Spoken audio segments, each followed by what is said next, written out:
যাওয়ার সময় ওরে একটাবার ভালো মতো দেখা নিলাম। কি অদ্ভুত, এই দুইটা চোখে একদিন আমি ছিলাম। আগের তুমির মতো সেই তুমিটা আর নাই। এত তাড়াতাড়ি যে পরিবর্তন হয়ে যাইবা এইটা আমি কখনোই ভাবিনি।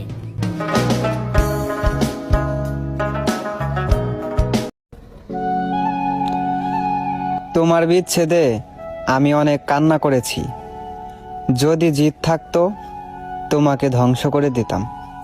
ভালোবাসা ছিল, তাই ইচ্ছা করেই হেরেছি। কতখানি একা হয়ে যাওয়ার পর আমি নিজেকে গুছিয়ে নেওয়া শিখে গেলাম। অথচ ওরা দূরত্ব দেখেছিল, দেখেনি ভেজা চোখ। সেই ভীষণ শীতল ভেজা। বেটার অপশন পেলে তো সবাই উড়াল মারে, তেমনি সেও বেটার অপশন পেয়েছে, তাই হয়তো আমাকে ভুলে গেছে। তবে আমি তো তাকে ভালোবাসি, তাই না?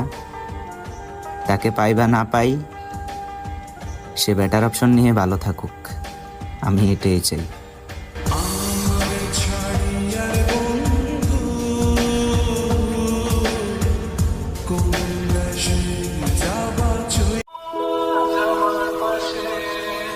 উপরওয়ালার কাছে একটা মানুষ চেয়েছিলাম, মানুষটারে মনে দিল, কিন্তু ভাগ্যে দিল না।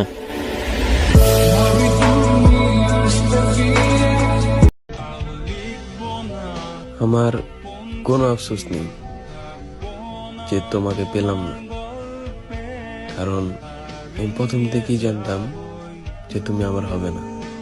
তারপরও ভালোবেসে গেছি। যাদের না পাওয়ার যন্ত্রণায় আমাদের দেহ থেকে আত্মাটা বেরিয়ে যায়, তাদেরও কেউ না কেউ খুব সহজেই পেয়ে যায়।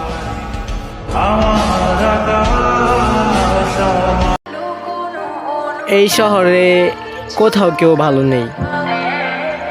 তুমি যাকে সারাদিন হাসি খুশিতে মেতে থাকতে দেখো, সেও একলা হলে একটু জায়গা খোঁজে প্রাণ ভরে কাদার জন্য।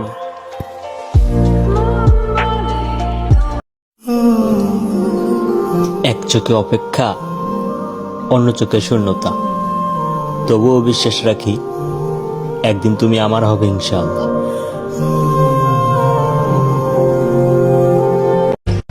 মায়া ভরা মুক্তার দেখতে লাগে মায়াবী, সবশেষে জানতে পারলাম সে ছিল এক নিকৃষ্ট খুনি।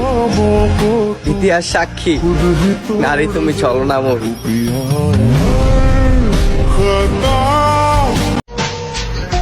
ছেলেদের আবার কিসের জীবন? শখের বয়সে টাকা নাই, টাকা ইনকাম করতে গেলে শখের মানুষটা নাই।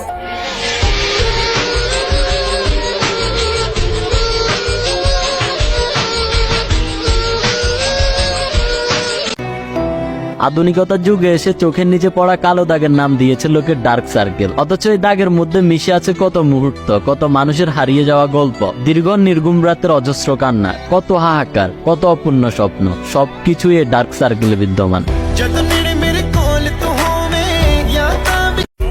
সে আমার হয়েও আমার হয়নি, আর আমি তার হয়ে আর কারো হতে পারিনি। ভালো তো দুজনেই বাসছি, কিন্তু আজ পর্যন্ত শান্তিতে কখনো আমি ঘুমাতে পারিনি। চারপাশে এত ফেক মানুষ কিভাবেই বা চিনব? উত্তর দক্ষিণ চিনতেই ভুল করি, আর মানুষ চিনা তো বিলাসিতা।